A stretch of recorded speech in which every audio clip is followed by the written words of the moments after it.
సమావేశం కాబోతున్నాము. ఇంకొకటి మీరు ఇందులో అర్థం చేసుకోవాలింది అంటే, ఈరోజు ఏప్రిల్ 14 అంటే బాబాసాహెబ్ పుట్టినరోజు.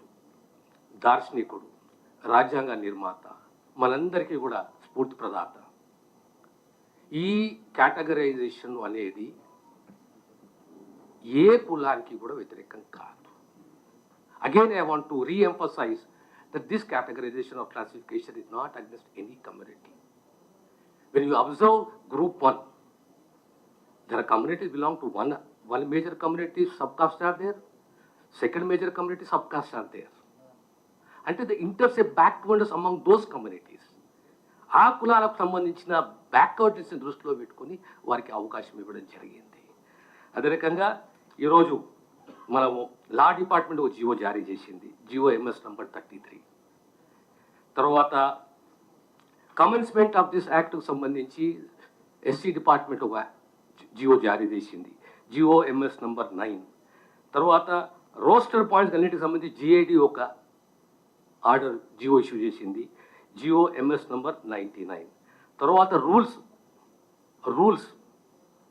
రూల్స్ ఫ్రేమ్ చేయాలి SC డిపార్ట్మెంట్, వారు ఒక జియో ఇష్యూ చేసారు, జియో MS నంబర్ 10 అని చెప్పి.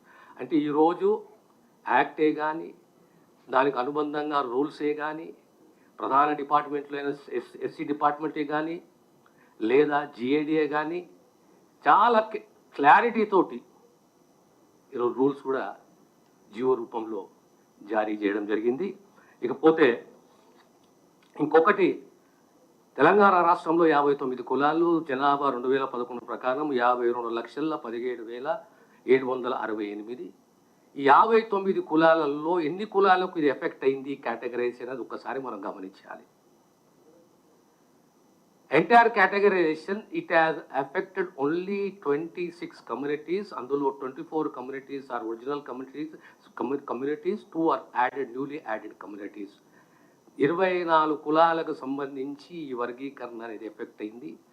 ఈ 26 కులాలకు సంబంధించి ఎఫెక్ట్ అయిన జనాభా ఎంత అంటే 1,78,914. కేవలం 1,78,914 మంది 26 కులాలకు సంబంధించి ఏ గ్రూప్లో ఉండాలి, గ్రూప్ ఏనా, గ్రూప్ బియా, గ్రూప్ సియా, దీనికి ఆధారం ఏంటి అంటే ఒక ఎంపెరికల్ డేటా, ఇంటర్సెప్ట్ బ్యాక్వర్డ్నెస్. వాళ్ళకి అవకాశం ఇవ్వాలి. ఇది దేనికి వర్తిస్తుంది? ఇది ప్రధానంగా ఉద్యోగాలకు సంబంధించి, ఎడ్యుకేషన్కి సంబంధించి, employment and education, and which this categorization has affected 1,78,000 and odd, affecting the communities which are about 26 communities. The entire population of Telangana as per the 2011 census is 52,17,768. So రేపొద్దున ఇంతకుముందు మా పెద్దలు ఉత్తమ్ కుమార్ రెడ్డి గారు చెప్పినట్టు రాబోయే కాలంలో మళ్ళీ కొత్త సెన్సస్, ఆ సెన్సస్ తర్వాత మళ్ళీ సెన్సస్లో జనాభా పెరుగుతుంది. జనాభా పెరిగినప్పుడు దానికి అనుగుణంగా రిజర్వేషన్ కూడా పెరగాలి. ఆ దిశగా మా ప్రభుత్వము కృషి చేస్తుంది. All said and done, it is the commitment of మా జాతీయ నాయకుడు రాహుల్ గాంధీ గారు, రాష్ట్ర ముఖ్యమంత్రి రేవంత్ రెడ్డి గారు ఒక కమిట్మెంట్ తోటి 8 మాసాలలో ఇంత పెద్ద ప్రక్రియనే దేశంలో మొదటిసారి సుప్రీంకోర్టు జడ్జిమెంట్ వచ్చిన తర్వాత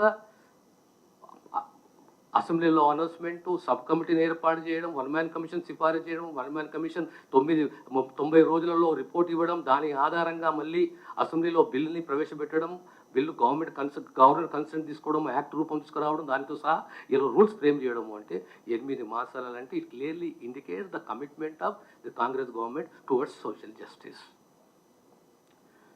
రేపొద్దున ఈ నోటిఫికేషన్ అతి త్వరలోనే ప్రతి డిపార్ట్మెంట్కి సంబంధించి ఎక్కడైతే వేకెన్సీస్ ఉన్నాయో లేదా పోస్టులు క్రియేట్ చేయబడ్డాయో దానికి నోటిఫికేషన్ జారీ చేయాలనో ప్రతి డిపార్ట్మెంట్కి సంబంధించి అధ్యయనం చేసి ఇమ్మీడియట్లీ అతి త్వరలోనే కొత్తగా నోటిఫికేషన్ జారీ చేయబోతున్నామన్న విషయాన్ని మీ ద్వారా తెలంగాణ సమాజానికి తెలియజేస్తున్నాము.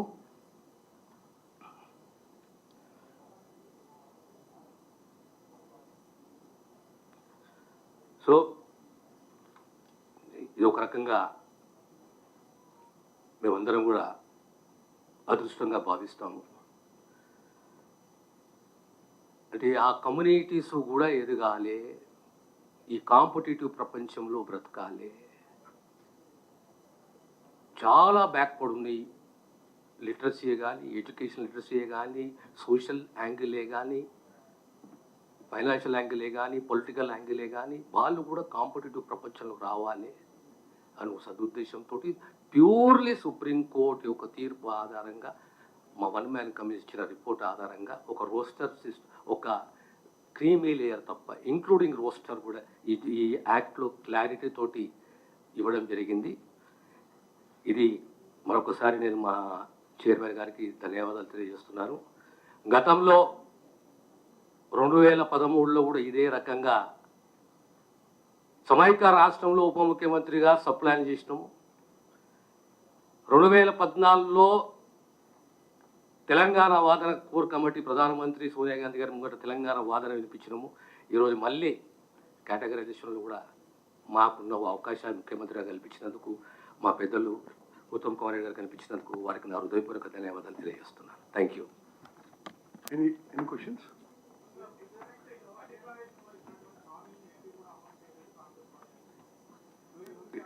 ఎందులో డిక్లేర్ చేయలేదు?